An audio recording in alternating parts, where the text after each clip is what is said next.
सरकार क्षेत्र के सबसे महत्वपूर्ण माने जाने वाले जिले की 12 कृषि उपज मंडी में से अमरावती, चांदू रेलवे, तिवसा, मोर्शी, नांदगांव, खंडेश्वर और अंजनगांव ऐसे कुल 6 मंडियों का आज मतदान थोड़ी तनातनी के बीच शांतिपूर्वक ढंग से संपन्न हुआ। इन सभी 6 मंडी में औसतन 95% मतदान होने के समाचार मिल रहे हैं। इसमें से सर्वाधिक मतदान तिवसा मंडी में 98% हुआ है। दोपहर 4 बजे तक मतदान प्रक्रिया पूर्ण होने के बाद अमरावती को छोड़कर शेष 5 मंडी की शाम 5 बजे से मतगणना भी शुरू होगी, जिसके नतीजे आज देर रात घोषित होंगे। वहीं अमरावती उपज मंडी के उम्मीदवारों का भाग्य मतपेटियों में बंद हो गया है और अमरावती मंडी की मतगणना कल शनिवार 29 अप्रैल को सुबह 8 बजे से वीएमवी कॉलेज के संगीत सूर्य केशवराव भोसले सभागृह में शुरू होगी। अमरावती कृषि उपज मंडी सहित सभी 6 मंडियों में क्षेत्र के विधायकों और राजनेताओं की प्रतिष्ठा दांव पर लगी हुई है।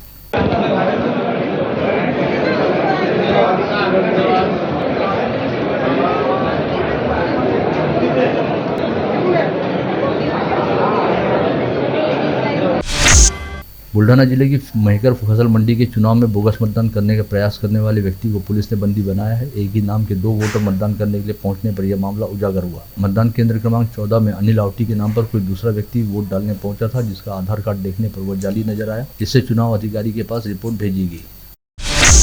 अमरावती जिले में अमरावती को छोड़कर शेष 5 कृषि उपज मंडी में वोटों की गिनती शुरू हो गई और समाचार लिखे जाने तक तिवसा फसल मंडी की सभी 18 सीटों के नतीजे घोषित हो गए और सभी सीटों पर क्षेत्र की विधायक यशोमती ठाकुर गुट के उम्मीदवार विजयी हुए। इसके साथ ही चांदू रेलवे फसल मंडी में अड़त व्यापारी तथा हमाल व्यापारी निर्वाचन क्षेत्र की 3 सीटों के रिजल्ट आ चुके थे, जिसमें से अड़त व्यापारी निर्वाचन क्षेत्र में सुभाष जालन व श्याम पनपालिया तथा हमाल व्यापारी निर्वाचन क्षेत्र में सुरेश यादव विजयी हुए। एक दिवसीय अमरावती जिले के दौरे पर पहुंचे राज्य के कृषि मंत्री अब्दुल सत्तार ने कहा कि सीएम एकनाथ शिंदे का नेतृत्व भारतीय जनता पार्टी को पूरी तरह से मान्य है और वर्ष 2024 का चुनाव एकनाथ शिंदे के नेतृत्व में लड़ा जाएगा। इसके अलावा भारतीय जनता पार्टी की सहमति से एक बार फिर एकनाथ शिंदे ही राज्य के मुख्यमंत्री बनेंगे। साथ ही उन्होंने यह भी स्पष्ट किया कि उन्होंने अपनी मित्रता के चलते राधाकृष्ण विखे पाटिल को मुख्यमंत्री पद का तगड़ा दावेदार बताया था, लेकिन वे खुद सीएम शिंदे के पूरी तरह से साथ हैं और सीएम शिंदे के मुख्यमंत्रित्व कार्यकाल में काफी अच्छा काम हो रहा है।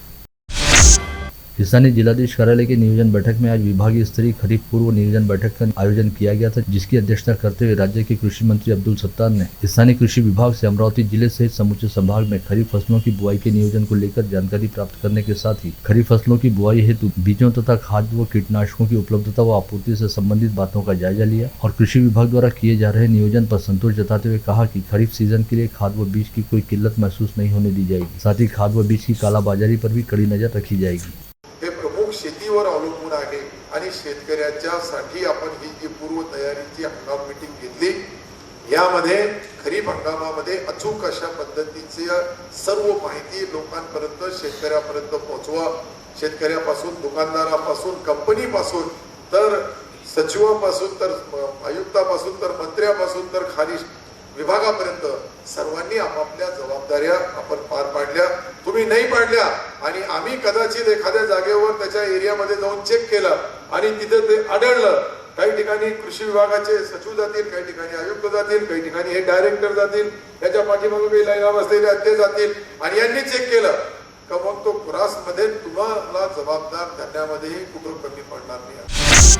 महावितरण कंपनी के संचालक विश्वास पाठक ने आज अमरावती पहुंचने पर यहाँ बुलाई गई पत्रकार परिषद को संबोधित करते हुए कहा कि कृषि सौर ऊर्जा से प्रदेश में 1 लाख किसानों को भरपूर बिजली मिलना आरंभ हो गई है और आगे भी इस योजना से किसानों को पर्याप्त विद्युत उपलब्ध करवाने का प्रयास किया जा रहा है। किसानों को अपनी जमीन सौर ऊर्जा के लिए देने पर उसका सालाना 50,000 रुपए से 1.5 लाख रुपए तक प्रति हेक्टेयर किराया मिलेगा। ₹30 वीज शेतकऱ्याला ₹1.5 दिले जाईल। शेतकऱ्यांना त्याच दाममध्ये ही वीज मिळणार आहे, दिवसा वीज मिळणार आहे। त्यामुळे महावितरणला ₹1.5 रेग्युलेशनचा जो प्रॉब्लेम आहे तो प्रॉब्लेम मोठ्या प्रमाणामध्ये सॉल्व्ह होणार आहे।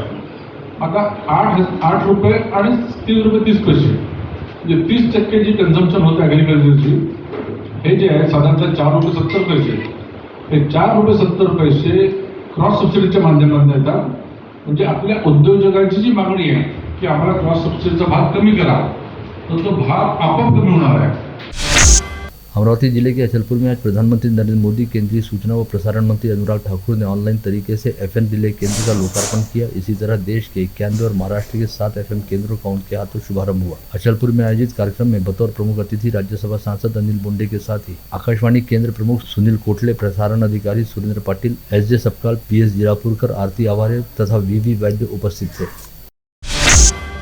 मनपा द्वारा जोन निहाय सफाई ठेके की निविदा आज दोपहर खोली गई। मनपा अंतर्गत आने वाले कुल 5 जोन के लिए 18 निविदाएं आई हैं, जिसमें सर्वाधिक निविदा जोन नंबर 3 में प्राप्त हुई है। अब यह टेक्निकल बिट खुलने के बाद इन सभी निविदाओं की मनपा की 5 सदस्यों वाली तकनीकी समिति द्वारा जाँच की जाएगी।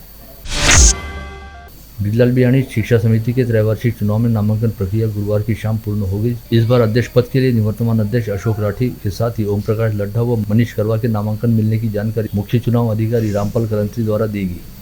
इसके साथ ही संस्थापक सदस्य, संरक्षण सदस्य, आश्रयदाता, हितचिंतक, सहायक व साधारण ऐसी अलग अलग श्रेणी से कार्यकारिणी के सदस्य निर्वाचित होंगे। इन सभी श्रेणियों में भी नामांकन प्राप्त हुए हैं। इस समय अमरावती शहर व जिले सहित समूचा विदर्भ बेमौसम बारिश की चपेट में है। कल गुरुवार को लगातार तीसरे दिन अमरावती सहित यवतमाल, वाशिम, बुल्ढाना, वर्धा व नागपुर में तेज आंधी तूफान के साथ बेमौसम बारिश व ओलावृष्टि के चलते बड़े पैमाने पर जनजीवन अस्त व्यस्त होने के साथ ही काफी नुकसान की खबर है। इसके साथ ही इस समय विदर्भ सहित मध्य महाराष्ट्र व मराठवाड़ा में भी तेज आंधी तूफान व बेमौसम बारिश का दौर चल रहा है, जिसके चलते पूरे राज्य में आर्थिक तौर पर किसानों की कमर टूट गई है।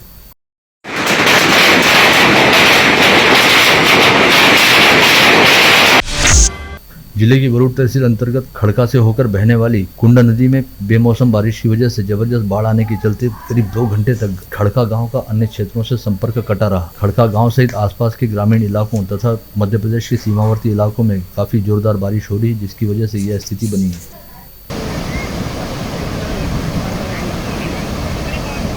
ये JCB ने पूरा ऊपर लगाना काटा ना, तो मग सारखं लय खोली होऊन गेलं। आज दोपहर अमरावती जिले के परतवाड़ा, चिखलदरा व धारणी सहित मध्य प्रदेश की सीमा में स्थित बरहानपुर में जमकर बेमौसम बारिश होने के साथ ही ओलावृष्टि भी हुई। करीब 1 घंटे तक चली इस बारिश की वजह से क्षेत्र में आम जनजीवन बुरी तरह से अस्त व्यस्त हुआ। वहीं परतवाड़ा अमरावती मार्ग पर तेज आंधी तूफान की वजह से एक झाड़ जड़ सहित उखड़ गया, जो रास्ते से गुजर रहे ट्रक पर गिर पड़ा। सौभाग्य से इस हादसे में किसी तरह की कोई जनहानि नहीं हुई है। गुरुवार को पूरा दिन धूप और बादल की लुकाछिपी का खेल चलने के बाद शाम के समय समूचे विदर्भ क्षेत्र में लगभग हर ओर जोरदार बारिश हुई। वहीं अब मौसम विभाग ने विदर्भ क्षेत्र के कुछ इलाकों में शुक्रवार व शनिवार को भी ओलावृष्टि व बेमौसम बारिश होने का अनुमान व्यक्त किया है। साथ ही पूरे विदर्भ क्षेत्र के लिए ऑरेंज अलर्ट भी जारी किया गया है।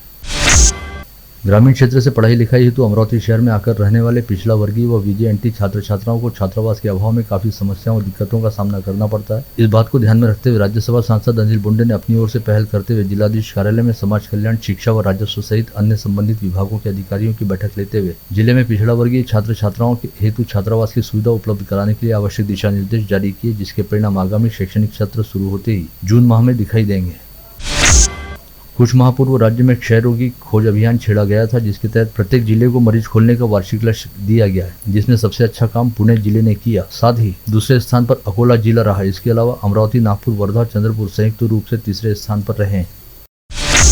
बीते 24 घंटे के दौरान अमरावती शहर से जिले में कोविड के 5 नए संक्रमित मरीज पाए गए। वहीं 5 मरीजों को अस्पताल से डिस्चार्ज मिला। इस समय जिले में कुल 38 एक्टिव पॉजिटिव मरीज हैं, जिनमें से 1 मरीज अस्पताल में भर्ती है। वहीं मनपा क्षेत्र में 34 और ग्रामीण क्षेत्र में 3 मरीज होम आइसोलेशन में रखे गए। आज यहां बुलाई गई पत्रकार परिषद में जाति आधारित जनगणना करने की मांग को लेकर राष्ट्रीय पिछड़ा वर्ग मोर्चा ने रविवार 30 अप्रैल को भारत बंद करने की घोषणा की। साथ ही यह बताया कि राष्ट्रीय पिछड़ा वर्ग मोर्चा द्वारा अपनी मांग को लेकर आगे भी तीव्र आंदोलन किया जाएगा। भारत बंदसाठी भारत बंदसाठी आम्ही कुठेही उभं राहू शकतो, असं काही नाही। इव्हन जर तरी आपला एक प्रेरणादायी बाबासाहेब आंबेडकरांचा जो पुतळा आहे, एक प्रेरणाचा स्रोत आहे, तिथे लोक येऊन आपल्या आंदोलनात भारतातले आगामी 6 मई को बहुउद्देशीय नागरिक सहकारी पद संस्था का चुनाव होना है, जिसके लिए पद संस्था के प्रत्येक सभासद को पहली बार मतदान का अधिकार दिलाने के साथ ही परिवर्तन पैनल तैयार किया गया। इस पैनल के प्रचार का शुभारंभ आज खापड़े बगीचा स्थित संत गजानन महाराज मंदिर में नारियल फोड़कर किया गया। शेतकरी संगठन के प्रदेशाध्यक्ष ललित वाघड़े द्वारा गत रोज बुलाई गई पत्रकार परिषद में कहा गया कि किसानों के अधिकारों की रक्षा के लिए कृषि उपज मंडी की व्यवस्था को अमल में लाया गया, लेकिन राज्य की सभी कृषि उपज मंडियां अपने मूल उद्देश्यों से भटक गई हैं और कृषि उपज मंडियों में किसानों की लूट चल रही है, जिसके खिलाफ शेतकरी संगठन द्वारा बहुत जल्द राज्य में काफी बड़ा आंदोलन खड़ा किया जाएगा। शहर में शांति व व्यवस्था बनाए रखने के लिए पुलिस आयुक्त नवीन चंद्र रेड्डी ने महाराष्ट्र पुलिस कानून की धारा 37(1) व 37(3) के तहत प्रतिबंधात्मक आदेश जारी किए हैं। यह आदेश पुलिस आयुक्तालय परिक्षेत्र में कल 27 अप्रैल से आगामी 11 मई की मध्य रात्रि तक लागू रहेंगे। नागपुर से एक ट्रक में ठूसकर 35 गोवंश को अमरावती कटाई के लिए लाया जा रहा है। इसकी भनक लगते ही तिवसा के गौरक्षकों ने पीछा करते हुए नांदगांव पेट पुलिस को सूचना दी और नांदगांव के थानेदार प्रवीण काले ने पुलिस दल के साथ ट्रक का पीछा किया, लेकिन आरोपी काफी तेजी से ट्रक भगाते हुए बडनेरा की ओर जाने लगे। जिसकी सूचना मिलते ही बडनेरा पुलिस ने अकोला वाई पॉइंट पर नाकाबंदी कर गोवंश से लदे ट्रक को अड़ाया, परंतु मौका देखकर आरोपी ट्रक छोड़कर भाग निकले, जिन्हें पुलिस ने पीछा कर धर दबोचा। साथ ही ट्रक में बुरी तरह ठूस कर लाए गए 35 गोवंश को दस्तूर नगर स्थित गौरक्षण में सुरक्षित पहुंचाया गया। और जब नांदगांव का टोल एकदम ये भागे तो हमारे जो पीआई सर नांदगांव पेट के उन्होंने जब देख लिया, उनका हमारे को साथ मिला। तो जब इन्होंने जो टोल नाका तोड़ के जब भागे, टोल नाका तोड़ के भागने के बाद में सर प्रवीण सर का पीआई सर का हमारे को सपोर्ट मिला। तो जब कंटिन्यू में बंडेरा तक के आए और बंडेरा वाले पुलिस स्टेशन वाले भी सभी कांस्टेबल और हमारे भाई बंधु लोग थे, पीआई सर ये सभी लोग थे करके आज ये हमारे को गौवंश और गौ हत्या का जो जारी थी कटने के लिए, इसमें नंदी महाराज भी कुछ है करके इनके वजह से प्रशासन का हमको साथ मिला और माता के आशीर्वाद करके आज इतनी बड़ी गौवंश यहाँ पे अभी बच गई हत्या होने से। इंस्टाग्राम पर पोस्ट करने के बाद उस पर कमेंट करने को लेकर हुए विवाद में नागपुरी गेट पुलिस थाना क्षेत्र के बुधवारा परिसर स्थित जिम के सामने 8 आरोपियों ने प्रेम खड़से नामक युवक पर चाकू, फाइटर व लाठियों से हमला कर उसकी हत्या करने का प्रयास किया। इस मामले में कोल्हापुरी गेट पुलिस ने 3 नाबालिग सहित तुषार मोहट, जय मुराई व ओंकार सोलंकी को गिरफ्तार किया है। फ्रेजरपुरा पुलिस थाना क्षेत्र के किरण नगर से सटे प्रसाद कॉलोनी के साई मंदिर में तड़के 3 बजे दानपेटी चुराने आए एक चोर को नागरिकों ने पकड़कर उसकी अच्छी खासी धुनाई की और उसके बाद उसे पुलिस के हवाले किया गया। पुलिस ने अमन चौरे नामक चोर के खिलाफ मामला दर्ज किया है। भातकुली व गणोरी परिसर में चल रहे वर्ली मटका अड्डे पर पुलिस आयुक्त के विशेष दस्ते ने छापा मारकर 4 सटोरियों को गिरफ्तार करते हुए 16,200 रुपये मूल्य की जुआ सामग्री बरामद की। फ्रेजरपुरा पुलिस थाना क्षेत्र के वेंकैयापुरा ऑटो स्टाफ के पास पानठेले के सामने खड़े अकील खान ने ऑटो खड़ा किया। इस बात को लेकर 4 आरोपियों ने ऑटो चालक से ऑटो खड़ा करने को लेकर विवाद करते हुए उसके साथ मारपीट की और उसे गंभीर रूप से घायल कर दिया। पुलिस चारों आरोपियों की तलाश कर रही है। सिटी कोतवाली पुलिस थाना क्षेत्र में 9 जुलाई 2014 को छेड़खानी करने वाले परतवाड़ा के 72 वर्षीय प्रेमदास सरोदे को अदालत ने 18 माह कारावास की सजा सुनाई, साथ ही 2,000 रुपये का जुर्माना भी ठोका। नांदगांवपेट पुलिस थाना क्षेत्र के ग्राम पंचायत टेम्भा के कोतवाल प्रवीण बनसोड़ किसी को नोटिस देने के लिए साइकिल से जा रहे थे। प्रवीण बनसोड़ की सरकारी कामकाज के दौरान पिटाई करने के मामले को लेकर चले मुकदमे में द्वितीय जिला न्यायाधीश आरवी तामनेकर की अदालत ने अजय चारसल नामक आरोपी को दोषी करार देते हुए 6 माह के सश्रम कारावास व 1,000 रुपये के जुर्माने की सजा सुनाई। बुल्ढाना जिले की मेहकर तहसील के देउलगांव साकरशाह से एक वीडियो सोशल मीडिया पर जमकर वायरल हुआ, जिसमें एक व्यक्ति अपने दोस्त की बर्थडे पार्टी में यूपी बिहार की तर्ज पर हाथ में बंदूक लेकर डांस करता दिखाई दे रहा है। इस व्यक्ति के खिलाफ जानेफल पुलिस ने अपराध दर्ज किया है। आरोपी का नाम संजय बलांसे बताया गया है। यवतमाल की स्थानीय अपराध शाखा के पथक ने दारवा रोड पर होटल नंदिनी के सामने आईपीएल टूर्नामेंट में खेले जा रहे क्रिकेट मैच पर कार में बैठकर सट्टा लगाने वाले 4 लोगों को गिरफ्तार किया है। आरोपियों के पास से 13,75,000 रुपये का साहित्य बरामद किया गया। इसी तरह घाटंजी पुलिस थाना क्षेत्र अंतर्गत पगंडी में अतुल दरेकर के घर में आईपीएल क्रिकेट मैच पर मोबाइल फोन व लैपटॉप के जरिए ऑनलाइन सट्टा खेले जाने की जानकारी मिलते ही पुलिस ने छापा मारा और अतुल दरेकर सहित चेतन बहेकर को गिरफ्तार किया।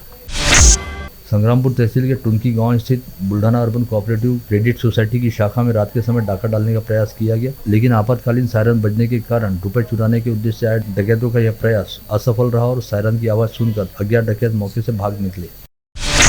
खरांगना मुरंगना पुलिस थाना क्षेत्र के आंजीमुठी गांव में किराए के घर में रहने वाले कुंदन कांबले ने पहले अपनी पत्नी शीतल को पत्थर से मारकर उसे मौत के घाट उतारा, जिसके बाद खुद जहर पीकर आत्महत्या की। पुलिस मामले की जांच कर रही है।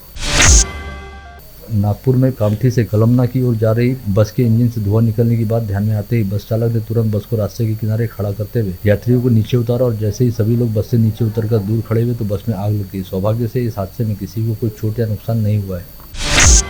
नागपुर में वर्धा मार्ग पर खापरी नाका परिसर में 5 वर्षीय बेटी के सामने उसके पिता को एक मालवाहक वाहन ने टक्कर मारकर बुरी तरह कुचल दिया। इस हादसे में अतुल भागवत बांते नामक 31 वर्षीय व्यक्ति की मौके पर ही मौत हो गई।